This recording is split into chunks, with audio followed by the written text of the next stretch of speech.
ito po ang paliwanag dahil po sa lumalabas, mga kababayan, mga karayuma, na 51 billion, Para Eduardo, yan par, i-react mo yan sa NRN with Tita Missy. Thank you para Eduardo, copy.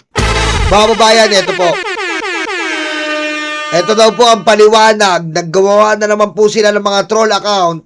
At ito daw po ang paliwanag ni Iyotman dito sa 51 billion. Pakinggan po natin ito. Ano sige man ipangita 51 billion? Yan po nagpagawa na naman o nagpasumon na naman si Pulong ng kanyang mga troll farm. Para po magpakalat na naman ng pampabulag sa mga Pilipino na ito daw yung 51 billion niya dahil sobrang binaha po yung Davao. Aray ko. Oh, pakinggan.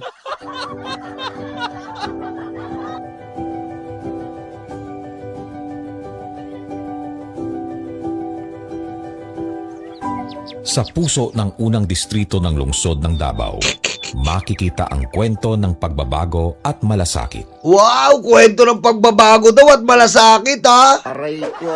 Siyempre, yung mga DDS, palakpak. Woo! Ganda ng Davao, Singapore.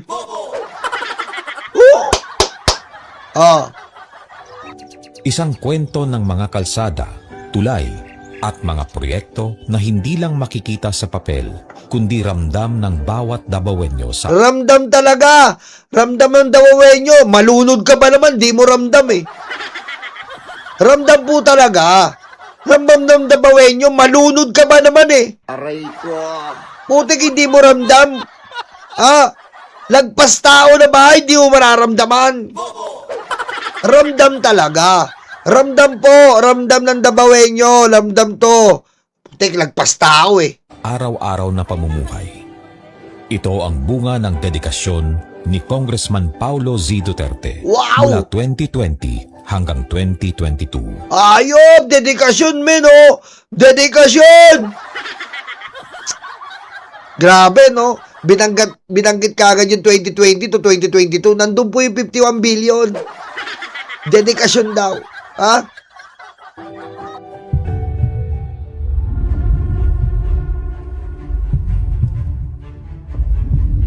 May mga bumapatikos, may mga nagdududa, pero nananatiling matibay ang katotohanan. Ang Department of Public Works and Highways, Region 11, kasama ang Davao City District Engineering Office, ay nagbantay sa bawat pisong inilaan. Ano sige man ipangita 51 billion? Tara, 51 billion. Ako na lang yung ipakuha sa DPWH, kaya di man nila kuhaon. Ba't di mo pinakita sa ICI? Tanga! Hindi mo pinakita sa ICI. Hindi ka pumunta. Kung wala kang tinatago, ipakita mo. Tanga!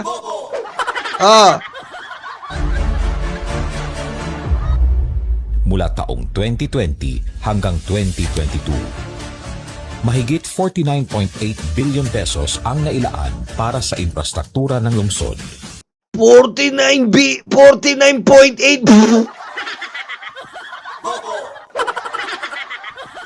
Aray ko. Grabe, 49.8 na raw ang nagastos kaagad. Ano daw? Aray ko. Lupit!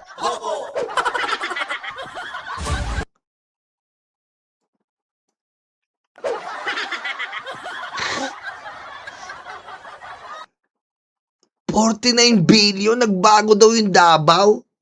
Ano daw? Aray ko. Ano nagbago sa Davao? Alam niyo mga kababayan, pag may proyekto ka, syempre, meron yan, pinifervent ka. Kagaya ng flood control. Nagproyekto ka ng flood control, binaba pa rin. Aray ko. Tas sasabihin ni Bongo dahil sa Ring of Fire. Natural daw magbasa Davao dahil sa Ring of Fire. Aray ko.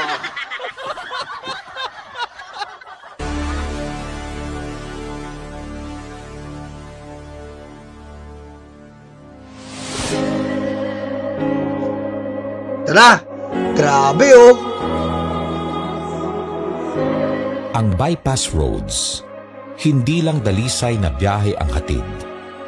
Sa mga barangay na nadaanan, nagbukas ito ng oportunidad mula sa tindahan hanggang sa farm-to-market roads.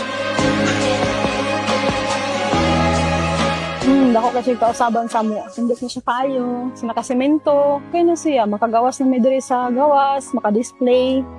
Oh, napalingkamutan man niya nga mahimo masimento. Oh, di apod sa pikas na obserbaran ako nga na-open ang mga kalsada sa bukid. Kawawa yung mga maliliit talaga na mga mamamayan, no? Lakas makabola, no? Kawawa talaga yung mga maliliit na mamamayan, no? Ang bilis mabola. Bilis mabola, eh. Yung tabang sa mga taga-dire, sa taga-bukid. Isa sa pinaka-pinapangarap ng Davao, ang Coastal Road. Hindi lang kalsada, kundi proteksyon laban sa pagbaha. Yan, diyan ka na nagkamali, tanga. Yan po yung palagi nilang pinagmamalaki. Yung Coastal Road. O ano nangyari? Umabot ba dyan yung pagdidrain ng mga rumaragasang tubig? Nga. Aray ko. Di ba? Pambobo eh. Mga kababayan, may tubig na rumaragasa. Ang importante diyan, yung rumaragasang tubig galing bundok, dapat mapupunta yan. If ever, dyan sa Coastal Road, wala. Oh. Bakit nai-stack ang tubig sa mga bawat pamayanan? Aray ko. Oh.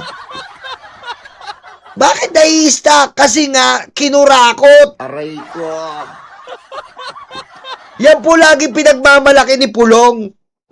Yang Coastal Road. Yan ang pinagmamalaki niya. So, yung Coastal Road mo, yung Coastal Road mo, pinaayos mo, ubus na 51 billion. Diba? Pulong, wala kang maloloko dito. Kung maayos mo nagastos yung 51 billion at di mo binulsa, walang baka sa Davao. Aray ko. 51 billion yan, hindi yan millions. Oh. At isang lugar kung saan nakikita ng mga Davaoenyo ang bagong muka ng kanilang syudad. Kung salamat sir, labi sa mo sa ko sir, kadadlaw jud ko magbiyahe. Nya naay mga karga-karga nako. Diri jud ko dayon basta na ako ito rail kalinan. Dali na kayo mga 5 minutes na lang gikan sa Ikulan to Puan. Mga proyektong magpapabilis sa daloy ng trapiko.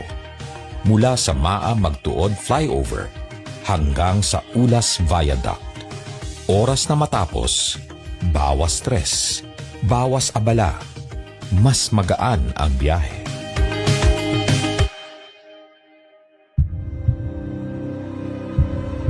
Katong 2011 among barangay wa jud kabalo ato na. Shoutout kay Bambira no Santiago. Shoutout po.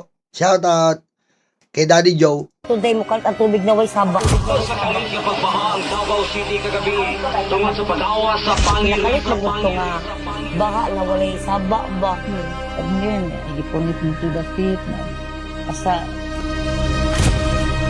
Mamaya po 11 a.m. Punta tayo kay Mark Ramos. Nandun po kami. Dili tubig na tubig ang hampak atong adlaw. Una pamilya ang totally washed out ang mga bahay. Samantalang patuloy pa sila sa city government ang sinasabing 15. tigwang og bata ang kasagaran na ko ano. Ang tubig na sa Gulapok dili to baha nga baha amo to sa tong klase. Labing-siyam na po ang kumpirmadong patay sa nangyaring flash flood sa lungsod ng Davao. Ayon sa isinagawang... Kaya ang mga patay ato, ang mga baba, pati buntis, ang matay.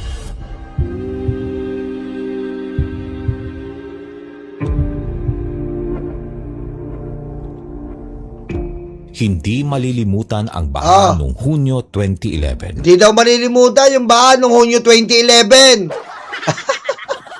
So pagdating ni Pulong, siya yung superhero, iyot man. Aray ko. Ang tamad na congressman. Ha? Siya daw ang bayani, iyot man, noong 2011, pakinggan natin. Kung saan mahigit 30 buhay ang nasawi at 1,000 kabahayan ang napinsala sa Matina. Kaya't higit 10.5 billion pesos ang inilaan para sa flood control. Proteksyon ito para sa mga pamilya at kabahayan. Kita mo 10.5 billion pesos daw po para sa flood control. Asan ngayon? Aray ko. Nasaan? Nindot o gwapo ang naay dike sayon na pagkuan sa tubig dili na diso kay kung patong wala pay dike ma'am bag-o lang 10.5 daw, okay. Sige eto na po. Eto yung 10.5, pakinggan nyo. Eto na Aray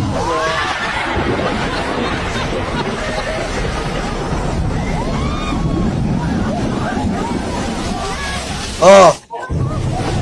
Pulong, yung 10.5 mo, kupal. Asan?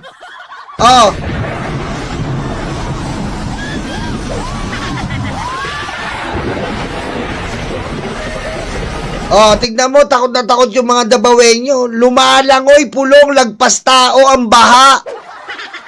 Asan yung pinagmamalaki mo? Aray ko. Anong kulay ng tubig? Di ba brown? Galing bundok. Ganun ka kabobo. Hindi mo inayos yung pathway patungo sa magandang daluyan ng tubig. Kinurakot. Wala kaming pakialam sa coastal mo. Nakakaabot ba doon yung daloy ng tubig palabas? Aray ko. Huwag nyo kaming bulagin sa mga coastal nyo. Wala kaming pakialam dyan. Magkakapakialam kami kung yung tubig na galing sa bawat barangay nakakalabas papunta sa tamang drainage. Diba? Na ilalabas yung tubig galing sa bawat barangay, yun ang importante. Kita mo nangyari, Aray ko. Grabe yung tubig, tignan mo. Malulunod ka na, makakain ka pa ng putik. Kawawa yung mga tao,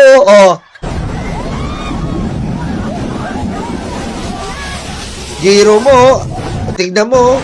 Iniisip nila yung buhay, yung bata, tignan niyo po, karga-karga pa yung baby, Ayan, karga-karga pa yung bata, kita mo, Pulong. Tapos kayo, nagpapasarap kayo, iyot ka ng iyot sa Netherlands. Sarap ng buhay ni Baste, pasyabo-syabo.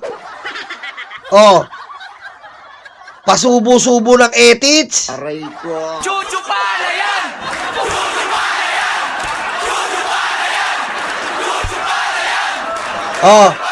Pakinggan mo to sabi ng Manong. Tignan mo. Ito yung sinasabi mo, magaling ka, Talaw mo. Alos tanan. Alos tanan. Nalunop ka tanan ba? Kita mo, sa Talomo River. Pakinggan nyo, ikaw pa, Bongo. Tignan mo yung ginawa ng kapatid mo, Talomo River. Talaw mo. Alos tanan. Alos tanan. Talaw mo. Alos tanan. Alos tanan. Nalunop ka tanan ba? Nalunod. Mga senador, ayaw na mo sige kwan. Yaw-yaw niya. Dapat tabang mo sa nabaan. Kami wala namin salamat yan. Wala na disgrasya sa muhan tanan. Sa muhan talumo. Yan. Ayan yung sinasabi ko sa inyo, mga dabawenyo. Bumoto pa kayo ng Duterte. Tatay, nire-respeto kita. Sinasabi yung mga senador, sisihin mo si Bongo. Tolomo River. Tignan nyo, sumbong sa Pangulo App. Ayan. Sino gumawa ng Tolomo River? Pakita ko sa inyo. Sumbong sa Pangulo App. Oh. Type nyo dyan, Alprego. Oh, Alprego, yung kapatid ni Bongo. Oh. Anong ginawa ng, ayan oh. Malinaw na malinaw po. Tolomo River. Ayan oh. Sino gumawa? Alprego, kapatid ni Bongo. Oh, construction of concrete along Tolomo River. Construction Reverment, Davao River. Oh, Tolomo River. Ano po ba yung umapaw? Tolomo River. Kapatid ni Bongo po ang gumawa. Ayan po. Oh. Sumbong sa Pangulo app. Mga Dabawenyo, mag-google kayo, magpumunta kayo sa Sumbong sa Pangulo app. Sino gumawa ng Tolomo River? Oh, tatay. Ayan oh. Alprego, kapatid ni Bongo. Ayan, malinaw na malinaw. Oh. Sila po ang gumawa ng construction dyan sa Tolomo River, umapaw, nakapagpalunod ng iba't ibang mga kapwa nating Pilipino. Sino dapat sisihin? Aray ko. Oh, ayan po, Alprego. Kaya nga nireport ng Pangulo yan. Oh, gumastos po dyan. Unang-una, 86 million. Sumunod, 48 million. Sumunod, 44 million. Andito po lahat. Oh. Oh. 47 million. Oh. Eto pa po. Construction of concrete, Tolomo River. 47 million. Ayan po mga kababayan, legit with evidence. Oh.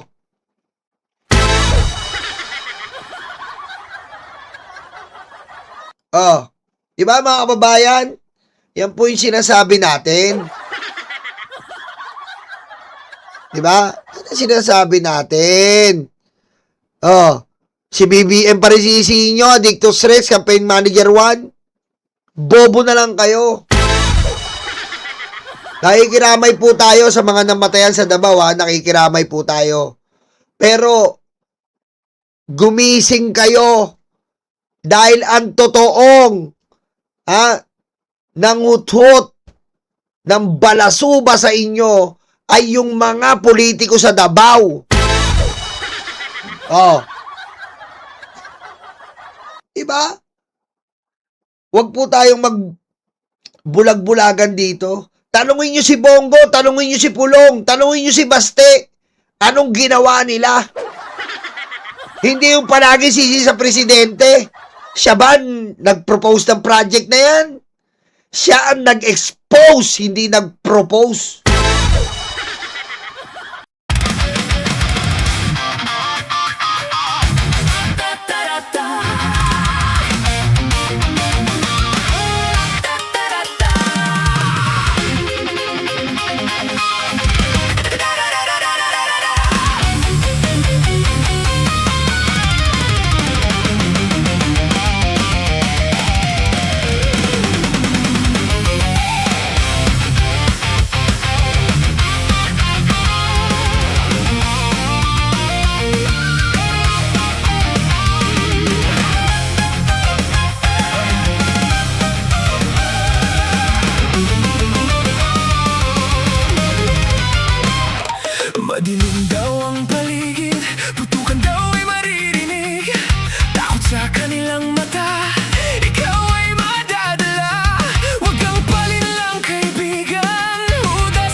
kay Sara. Taong bayan hindi inisip, taong bayan hindi